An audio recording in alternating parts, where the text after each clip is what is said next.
Nerġgħu nilqawkom għall-episodju ieħor li jmiss għall-Malta Daily Cooks with Kane. Illum qegħdin ġew Oxford House u ser nurrikom kif ser nagħmlu a beautiful pork tomahawk on a bed of peperonata, a bit of a twist ala Kane. Enjoy!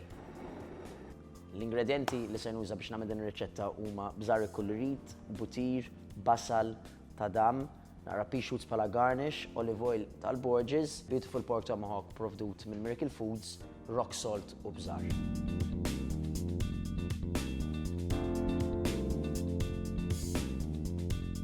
L-ewwel ħaġa li ħanagħmel biex nagħmel dan id-dish huwa li ħanibblisterja il-bżarr ikkullurit bell peppers.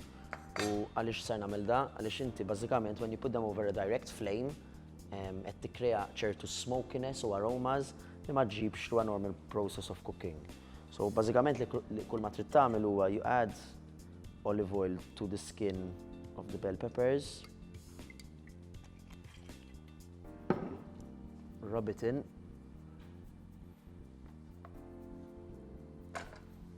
From here I recommend taqduha from the top here and you just place it directly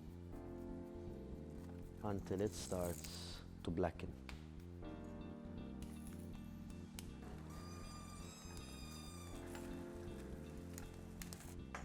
Issa waqt li l-bżarr qed jibda jieħu l-kulur, ħanibda nimmarinatja il-pork, naqra Borges olive oil, naqra melħ, u bżarr on one side.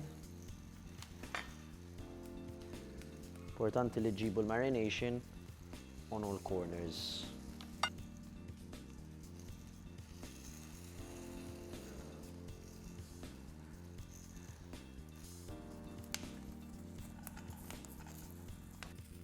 Mela meta taraw din il-konsistenza, you're going to put them on the side.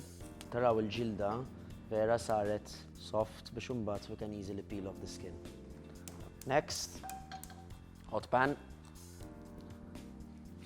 Good quality Borges olive oil. Ġibu il-pork tomahawk always away from the pan. I'm going to place it with taġen. It's a big kind of meat, it's quite thick, so ovvjament għandha bżonn il-ħin tagħha. L-aħħar bell pepper lesta wkoll. A nice caramelization in the pork. So bażikament aħna li għamilna meta ċarjajna l-bżarr huwa għal dan ir-raġuni għaliex issa il-ġilda letteralment ser titqaxxar. You can even do it with your fingers. Ovvjament let it go to room temperature. U krejna like a smoky effect, smoky flavor to the dish. U b'dan il-waqt nistgħu nitfgħu anke naqra butir u l-proċedura li ħajmiss huwa li ħanibbejstja il-majal. U b'dan il-waqt ser naħallu il-tomahawk tistrieħ for a good 10 minutes sakemm nagħmlu l-peperonata. U dawn ir-resting juices mela next li ħanamlu huwa li bażikament ħanaqtaw il-bell peppers, ħanneħħu s-seeds li bażikament tista' saru faċli ħafna biex jitneħħu. U waqt li qed nagħmel hekk ser nibda l-bażi għall-peperonata. We're gonna keep some olive oil, ħanużaw l-istess taġen fejn għamilna l-majjal ħalli joħorġu dawk iktar flavors. Il-bażi ta' naqra onions. Minn hawnhekk you're gonna start roasting off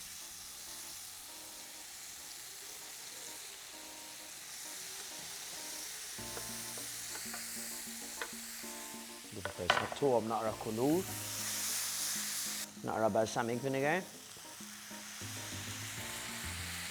Il-balsamico jikkrea ħafna dak il-flavor agrodolce li hija bażikament sweet and sour. U ser inżidu wkoll naqra tadam.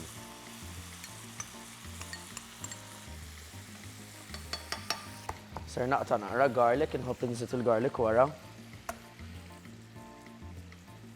Ser nagħmel paste bil-garlic fejn bażikament mhux ser nitfgħu kruda hekk.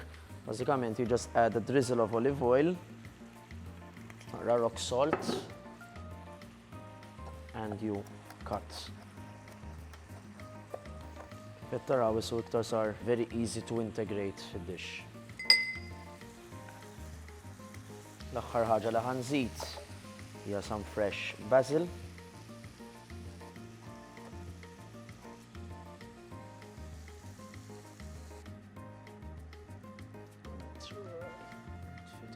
Mela l-aħħar sear ser nagħmilha this amazing Lagostina pan li bażikament għandha l-aħħar kulur and to bring the temperature back up.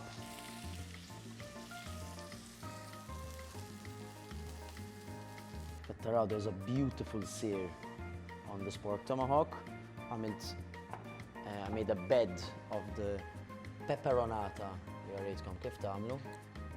I will place this on top with some pea shoots on the plate